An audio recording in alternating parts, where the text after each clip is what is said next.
খুজিব লাগিব বাস আদেশ দিছো ক্ষমা খুজিব লাগিব বস অনুৰোধ নকৰো আদেশ দিছো ক্ষমা খুজক মই কাকো অনুৰোধ নকৰো কেতিয়াও লাইফত আদেশ দিছো ক্ষমা খুজিব লাগিব দিগন্ত ভাৰতীক কৰা অপমানৰ পিছতেই শিল্পী সমাজৰ প্ৰতিক্ৰিয়া দিগন্তদা আমাৰ একেবাৰে অতি বয়োজ্যেষ্ঠ আমাৰ গুৰুৰ নিচিনা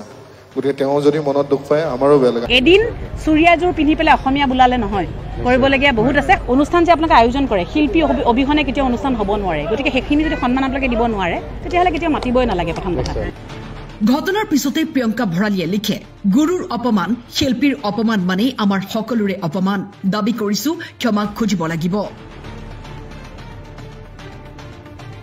পূব গুৱাহাটী বিহু মঞ্চত শিল্পী দিগন্ত ভাৰতীক অপমান কৰা ঘটনাৰ পিছতেই বিহুৰ মঞ্চৰ পৰাই হাৰ্টথ্ৰব জুবিন গাৰ্গৰ প্ৰতিক্ৰিয়া চানমাৰী বিহু কমিটিৰ যিকেইজন সদস্যই দিগন্ত ভাৰতীক অপমান কৰিছিল ক্ষমা খুজক কালি এটা ঘটনা হ'ল মই কম কিন্তু দেই মই নোকোৱাকৈ নাথাকো আপোনালোকৰ ইয়াৰ নলবাৰী দিগন্ত ভাৰতী সকলোৱে দেখিছে চাগে ফেচবুকত চানমাৰী বিহু কমিটি কেইজন মানে অপমান কৰিছে তেওঁক গতিকে মই বেছিকৈ নকওঁ বেছিকৈ ক'লে মই গালি দিম গতিকে কথাটো কওঁ যে সেইটো হ'ব নাপায় আৰ্টিষ্টৰ লগত আৰু তেওঁ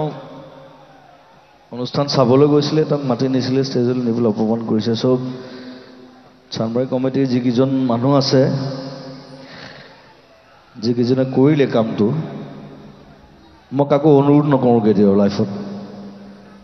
আদেশ দিছো ক্ষমা খুজিব লাগিব বছ দ্যাটছ ইট ছ'চিয়েল মিডিয়াযোগে প্ৰিয়ংকা ভৰালীয়ে লিখে আমাৰ সকলোৰে শ্ৰদ্ধাৰ আৰু মোৰ গুৰু দিগন্ত ভাৰতী ছাৰৰ লগত যি অপমানজনিত ঘটনা হ'ল সেই ঘটনাক লৈ মোৰ লগতে তেওঁৰ অনুৰাগী তেওঁৰ সকলো শিষ্য শিল্পী সমাজ আৰু প্ৰতিগৰাকী অসমীয়াই অন্তৰত আঘাত পাইছো তেওঁক কৰা এই অপমানক মই তীব্ৰভাৱে গৰিহণা দিছো পোছাকক লৈ মঞ্চত আমন্ত্ৰণ কৰি এজন বিশিষ্ট শিল্পীক এজন গুৰুক যি ব্যৱহাৰ কৰিলে সেই ব্যৱহাৰে অসমীয়া সংস্কৃতি আৰু মৰ্যাদা কিমান ধৰি ৰাখিছে ই এক ডাঙৰ প্ৰশ্ন যোৱা 30 বছৰ ধৰি সংগীতৰ ক্ষেত্ৰত দিগন্ত ভাৰতী ছাৰৰ যি অৱদান সেই অৱদানক এখন মঞ্চত এনেদৰে ক্ষন্তেকতে মাটিৰ লগত মিলাই দিয়াৰ দৰেই হ'ল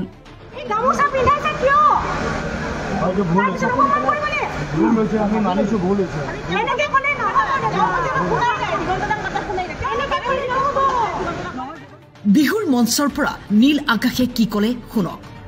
এনেকুৱা অবাঞ্ছিত কিছুমান ঘটনা হৈ গ'লে আমাৰো বেয়া লাগে গতিকে যিয়েই নহওক এইখন বিহুৰ বহুত নাম আছে আপোনালোকে হয়তো গম নাপায় আমি যেতিয়াৰ পৰা গান গাইছোঁ তাৰ আগৰ পৰাই কিন্তু আমিও নিবিচাৰোঁ এজন শিল্পী আহি ইয়াত অপমানিত হোৱাটো বা অপমানিত অনুভৱ কৰাটো যিয়েই নহওক ঘটনাক্ৰম যেনেকুৱাই নহওক আপোনালোকে বুজি শুনি সুন্দৰভাৱে অনুষ্ঠানটো আগবঢ়াই নিয়াটোৱে আপোনালোকৰো কৰ্ম আৰু আমাৰো দায়িত্ব গতিকে দুই পক্ষৰ খুব ভাল মিল হৈহে এটা অনুষ্ঠান গঢ় লৈ উঠে কেতিয়াবা শিল্পীজনৰ ভুল হ'ব পাৰে কেতিয়াবা আয়োজকৰো ভুল হ'ব পাৰে মানুহ মাত্ৰেই ভুল হয় কিন্তু সেই বুলি ইয়াৰ পৰা বাৰ্তাটো আমি যাতে বিপৰীত বাৰ্তা এটা নিদিওঁ কাৰণ আপোনালোকেও গম পায় আজিকালি প্ৰতিটো অনুষ্ঠান দেশে বিদেশে মানুহে অনুকৰণ কৰি থাকে মানুহে চাই থাকে গতিকে আমাৰ নিচিনা সৰু সৰু ল'ৰাবিলাক আপোনালোকৰ এনেকুৱা মঞ্চবিলাক টিভিতে দেখা পাওঁ আজি গাবলৈ পাইছোঁ আমাৰ সৌভাগ্য গতিকে আমি টিভিত যদি বিতৰ্কিত কিবা বস্তু এটা দেখোঁ হয় আমি অনুষ্ঠানটোক বেয়া পাম নহয় আমি শিল্পীজনক বেয়া পাম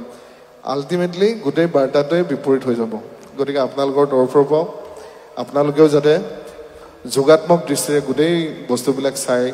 আৰু দিগন্তদা আমাৰ একেবাৰে অতি বয়োজ্যেষ্ঠ আমাৰ গুৰুৰ নিচিনা গতিকে তেওঁ যদি মনত দুখ পায় আমাৰো বেয়া লাগে আমি সৰু গতিকে আপোনালোকেও বুজিব